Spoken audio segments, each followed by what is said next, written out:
Good afternoon. My name is Marie LaRue, and today we're going to be talking and teaching and leaning into the part of fortune point in your natal chart that reflects your ease of abundance, your ease of wealth, where you can tap into that flow naturally to create a life that you deserve. Right? Because the point of fortune isn't just a point in your chart. It's divine remembrance. It's you waking up to who you truly are and using those talents and gifts responsibly to create the life that you know you deserve, that you know your kids deserve, right?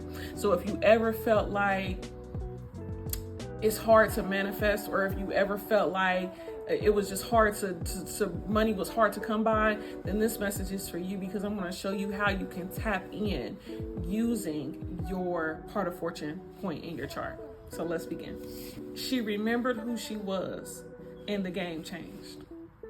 And that's so indicative of the part of fortune chart, or the part of fortune point in your chart, because like I said, this point is divine remembrance. Sometimes we go through points, we go through things in our life that make us forget our divinity. I remember my last husband, the last argument that we got in before we went ahead and called it quits. He scoffed at me. He laughed at me. And I was just like, yeah, I got to get away from this man, because in that relationship, I forgot my divinity. I forgot who I truly was. So I allowed all my gifts and talents to be laid to waste in order to maintain my relationship. So when I say she remembered who she was and the game changed, I'm talking about myself, honey. I'm talking about myself, because once I stepped away from that relationship and did the work to recalibrate and restore myself, the game changed for me. I'm telling you, it changed for me. So, what is the part of fortune? Let's tap into that. The part of fortune is where your light, your needs, and your soul expression meet. It's a hidden key that says, right here, honey, right here is where your wealth flows effortlessly. It's when you're being who you really are. So for example, my part of fortune is it's in Pisces, right? Pisces is about dreams. It's about magic. It's about intuition. It's about that, that la, la, la, la, la, all that stuff. It's about the mystic world. And I fought my gifts for so long. And when I finally started to step into them, I started to remember who the fuck I was. And it was just like, oh my goodness, like a light bulb moment went off in my head, because when I'm in the flow, when I'm channeling, like right now, when I'm speaking, when I'm using my voice, when I'm using my gifts, it's like it's like when I show up, the universe responds to me. When I show up in this container that the universe has already put forth for me, it's like I get all kind of stuff. Like I just won $50 off a scratch off ticket. Crazy, right? And so that's what I'm saying. When you tap into your natural energy flow, things become so much easier. You don't have to fight. You don't have to. You don't even have to do too much to manifest it. It just comes. It just comes, and that's why I'm speaking on this point, because it's that joy, it's success, and that soul wealth that comes together to create the life that you know you deserve, right? So what the part of fortune is not, though, I just want to make this clear. It is not lottery luck. Yes, I just won $50 on a scratch off, but I rarely play the lottery. And I was also doing other stuff to manifest that money right there, okay? It is not instant results, right? You have to work. You have to tap into that energy flow. You have to do things to get prepared for that energy to flow through you. And lastly, the part of fortune point is not a planet. It's a field of alignment that's activated by intention, effort, and resonance. Right? I just want y'all to be clear. It isn't about manifesting fast cash. This is about remembering where your abundance already lives. And chances are you've already tapped into this part of yourself, but maybe shame, guilt, rejection kept you from tapping in fully to who you are. So I just wanted to put that out there, right? The keys to this part of your chart are activated through your thought, your action, and your domain, right? So when you believe you deserve what you're manifesting, things become easier. When you show up in the world, things become lighter. When your nervous system can rest, your gifts can flow. And I want you to realize this is also where your nervous system can rest and your gifts can flow. Because if your nervous system is still in survival, your blessings will feel unsafe, even when they arrive. So for example, if I hadn't have done the work, if I had not been prepared, when that blessing came for me to create a program for kids that was just like totally left field, I would have been scared. I would have let my fear take over my ability to bring this into fruition.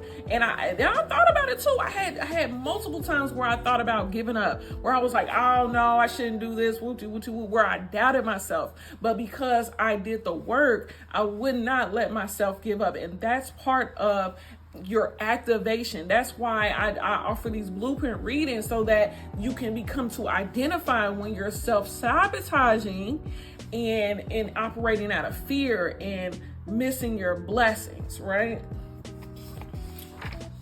So I just want to give a few examples, right? Your part of fortune by sign and house, because I feel like it's important for you to get an understanding of what I'm talking about, of what you'll get when you get your blueprint reading, right?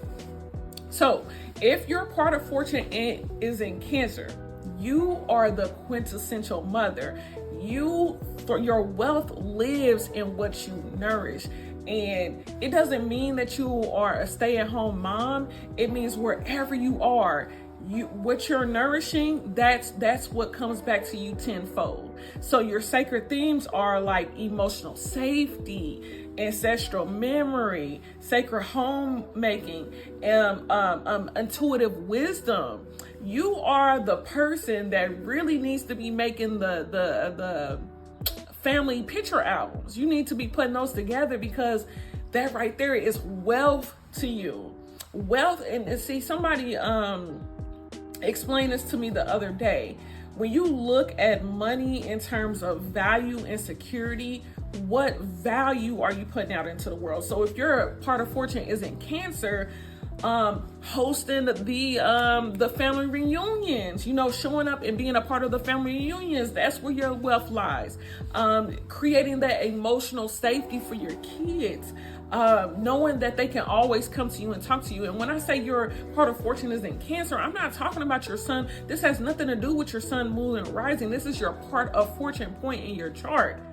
You know what I'm saying? So it's important for you to identify where that point is, so you can get the most out of your wealth. So for the mothers out there, with a part of fortune in Cancer, your wealth might not come from the grind. It comes from your gentleness. It comes from your softness. It comes from you letting down your hair and just being there for the people you love, being there for the people you care about, because they need that. Especially these boys, they need that softness in order to balance out that masculinity, right?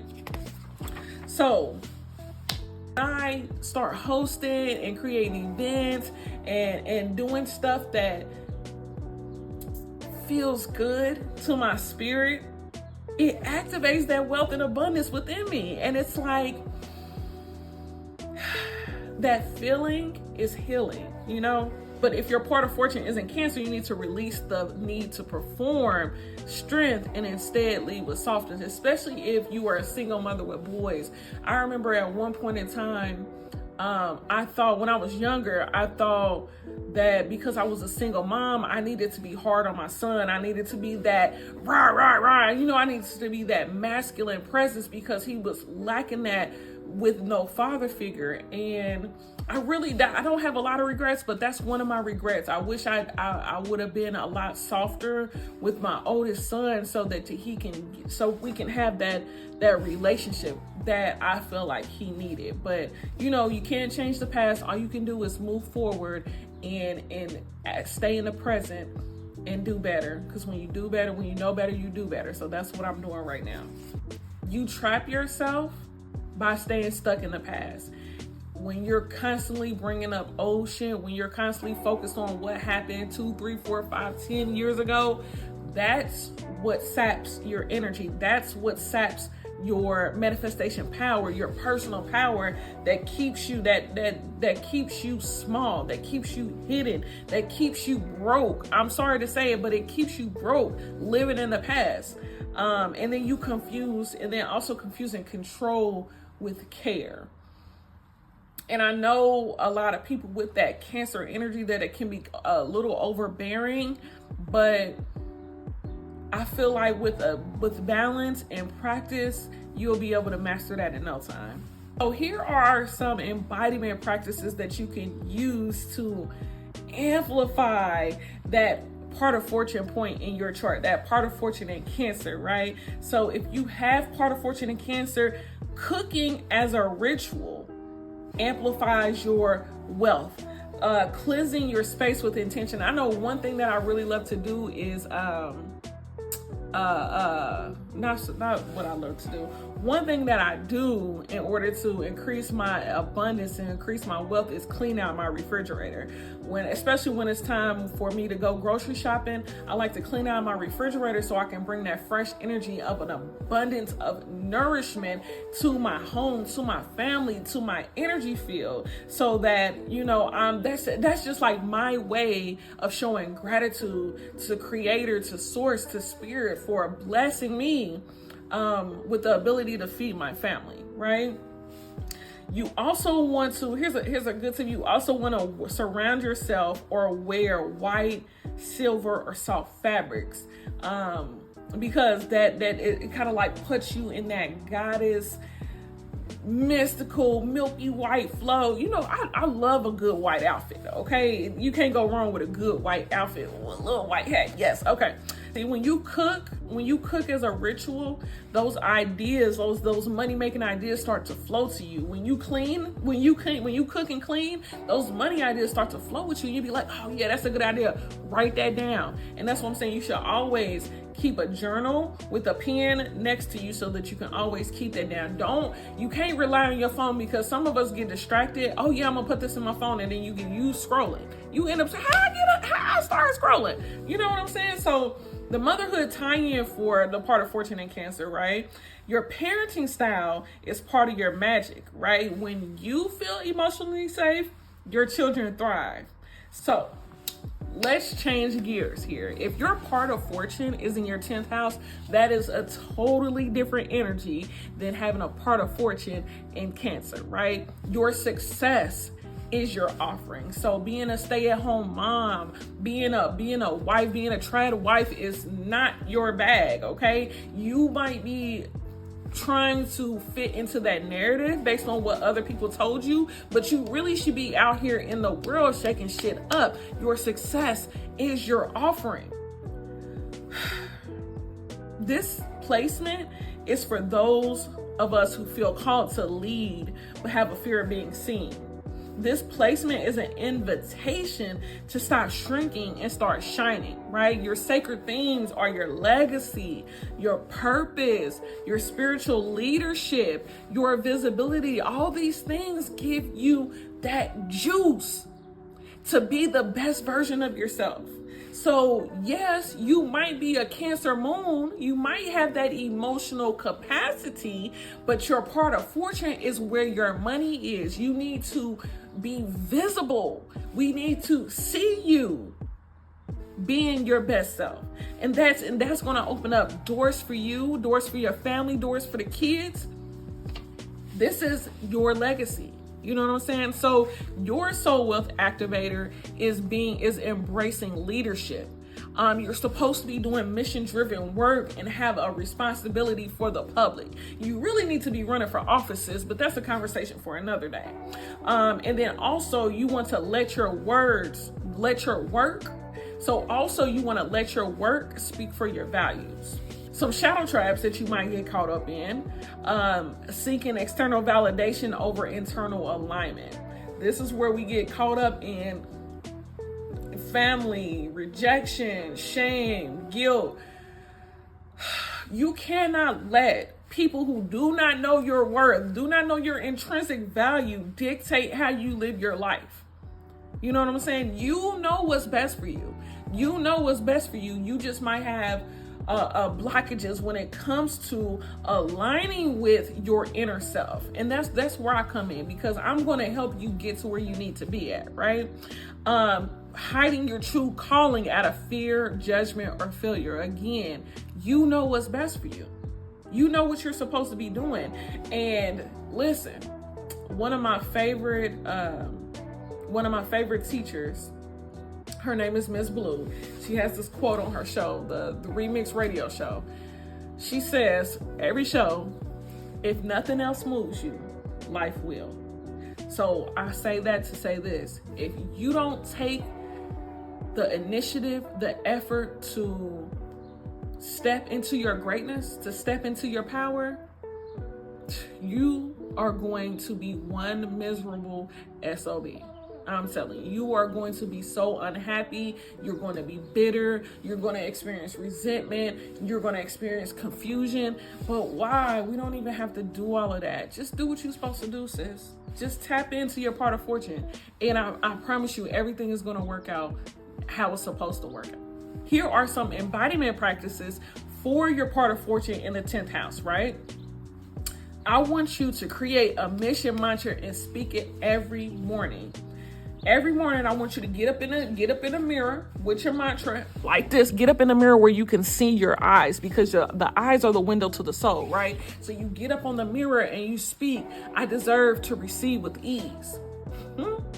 I deserve to receive with ease. Say that and look yourself in the eye when you're saying that, so that you can anchor that energy into your spirit, right?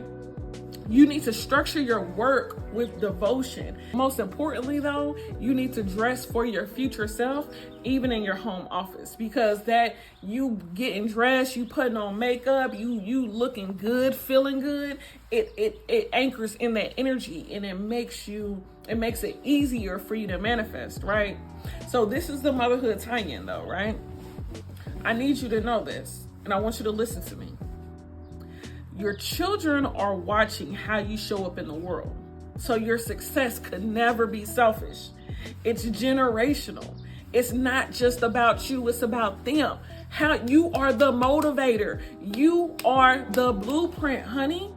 And when you show up, you are not only showing up for yourself, you're showing up for your babies, for your grandbabies, for your great-great-great-great-great-grandbabies.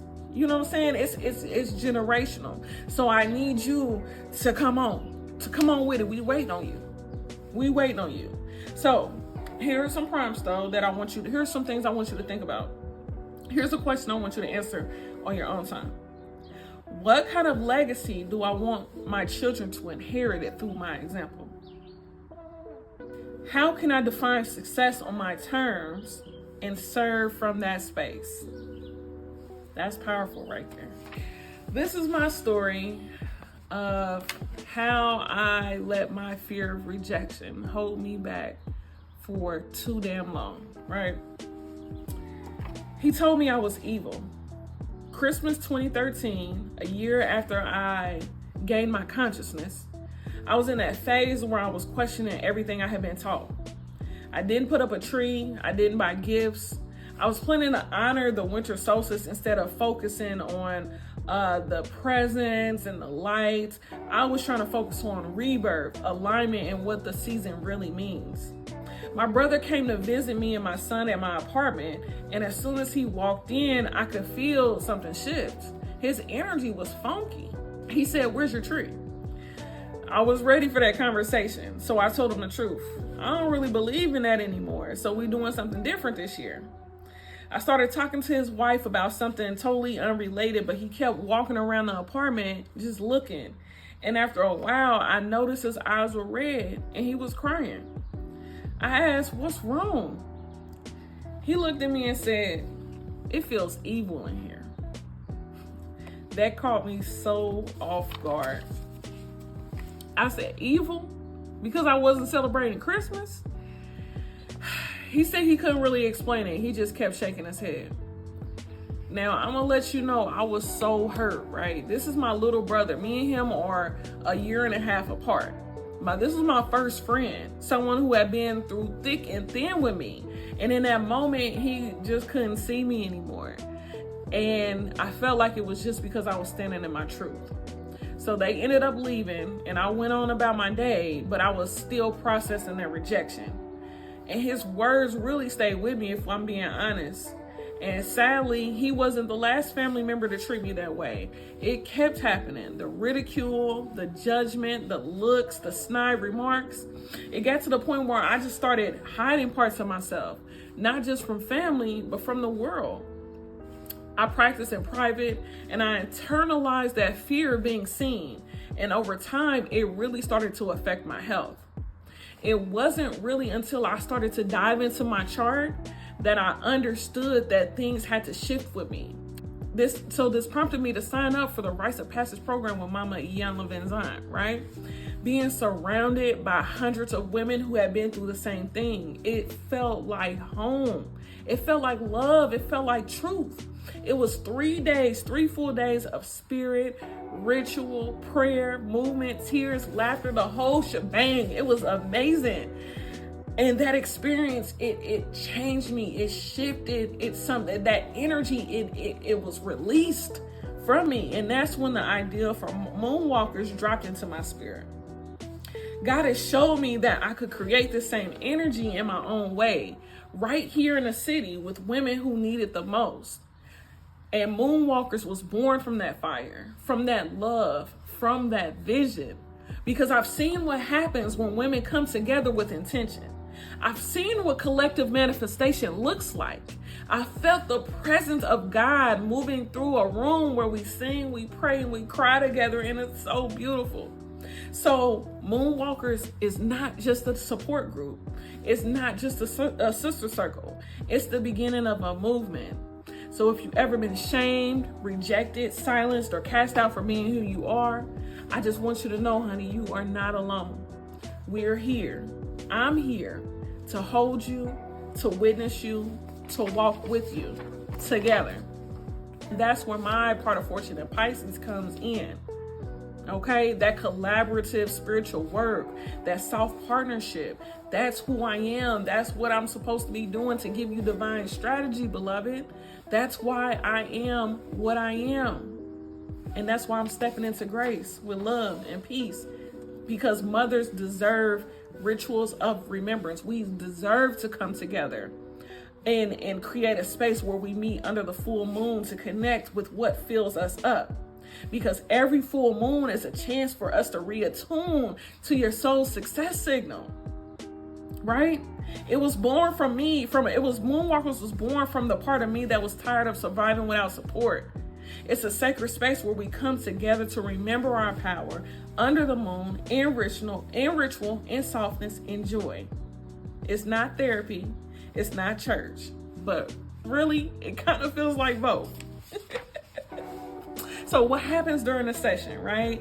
We're moving, we're channeling, we're intention setting, we're connecting. It's really how spirit leads us, right? On this first one that we have on June 11th, we'll be programming and activating candles to light together under the full moon, to tap into that energy together. And so every woman is coming with her own intention, and we'll collectively charge that intention up as a group to create the life that we know we deserve, right? So I want to end with this, right? True power is living the realization that you are your own healer, your own hero, your own leader. That's by Young Pueblo. So if you want to book a reading, go ahead and hit that QR link. Moonwalkers is free to attend. It's on Wednesday, June 11th from 6 to 8, Broad Ripple Park. And then also, please, if you know somebody who can benefit from this medicine, share, subscribe, leave me a comment. Let me know what you think. Let me know how you feel. Let me know if you live in the Indianapolis area or even wherever you live at, and let me know how you can feel supported by women of like mind. So, whether you want to gather in a circle or receive a personal blueprint that maps out where your ease lives, I got you. You can connect with me you can email me. I'm on Facebook, I'm on TikTok, I'm on YouTube. So I hope this message finds you well. Thank you. I love you. Peace.